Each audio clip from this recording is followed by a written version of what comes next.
All right, let's go to Q&A from the audience. The first question, I think, is one that I'm sure you'll both have interesting perspectives on, which is, what advice do you have for women trying to maintain and or assert leadership or control of projects within a male-centric environment? Oh,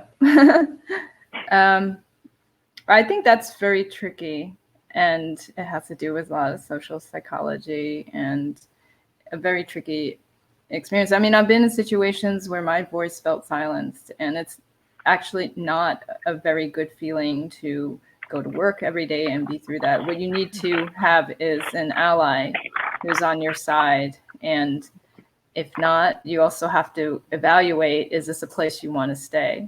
Because it's not nurturing you. You can't go up and be promoted because they're not valuing your expertise. But in the short run, it is actually to write everything down and make sure that higher ups see it and try to get your voice out there. But you will need some allies there. Yeah, it is a very difficult one, and I've been in the situations, as Sandy describes myself. I've learned a lot actually along the way, and I think that it's much harder when you're younger.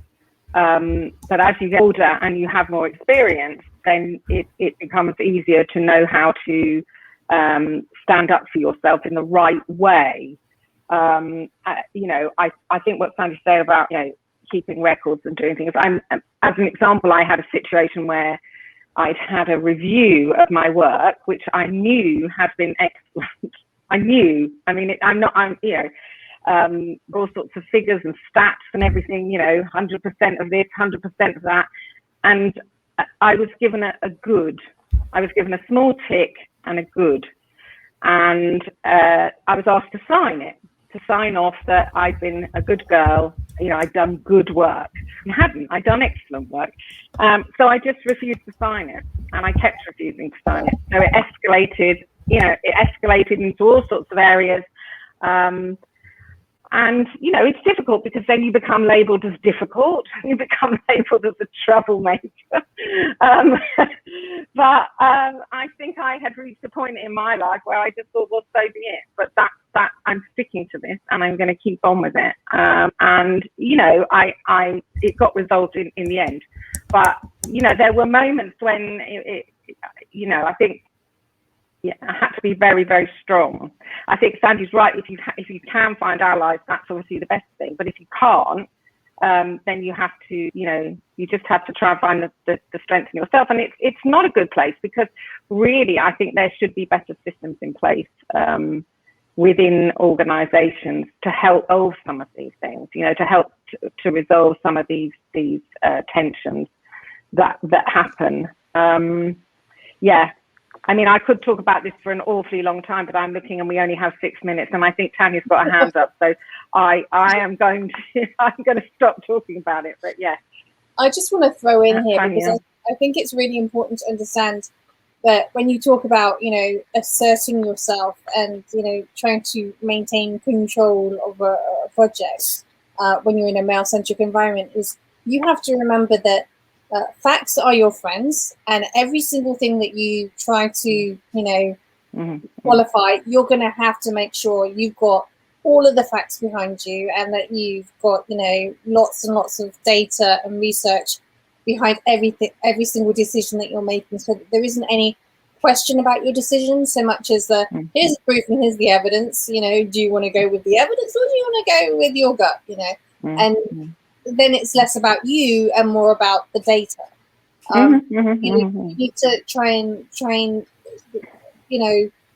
detour that the way that people are going to perceive you. And the other thing, Marika mentioned, about being seen as difficult and a problem, troublemaker, is this is absolutely always going to be the case when it comes to a woman in a position of supposed power. Is that the minute you do cause any kind of a bump in the road there, everything is just magnified beyond, any kind of scope of, you might have said, it's one small thing and they take it completely out of context. And that's the danger. That's what you're fighting against, is those perceptions. And how do you, make sure that within the context of the studio, you have enough allies, as Sandy mentioned, you have enough people around you that can back you up and can kind of give that qualification of, well, she sounds like she's being kind of, reasonable to me. The more people you have around you that can say that, because even just one person, one male saying that about a female suddenly makes that female more, somebody that you want to listen to because somebody's backed them up.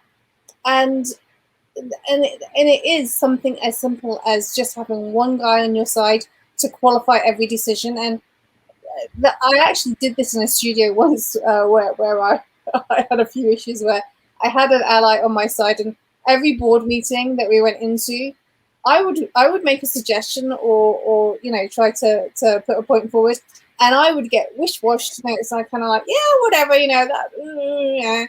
And then he would literally just repeat exactly what I had said in exactly the same manner with exactly the same phraseology, and they would all go, "Oh, that's a brilliant idea!" And then he would deliberately go, "Yeah, but Tanya mentioned it first," just to make sure that it was steered back to me so that it was qualifying. Actually, she did put that idea up first. So sometimes that's what you need. You need that help with re-steering perception, especially when you're dealing with a lot of male-centric egos in a boardroom.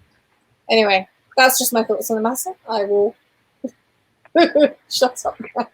They're excellent thoughts, though, and I think that that's a really great example of what an ally is and what an ally can do. I think it's worth reminding people that, being an ally isn't just thinking good thoughts about trying to help marginalized people in games. It's about lending your voice, lending your power, and really making sure that you're helping pave a path for them.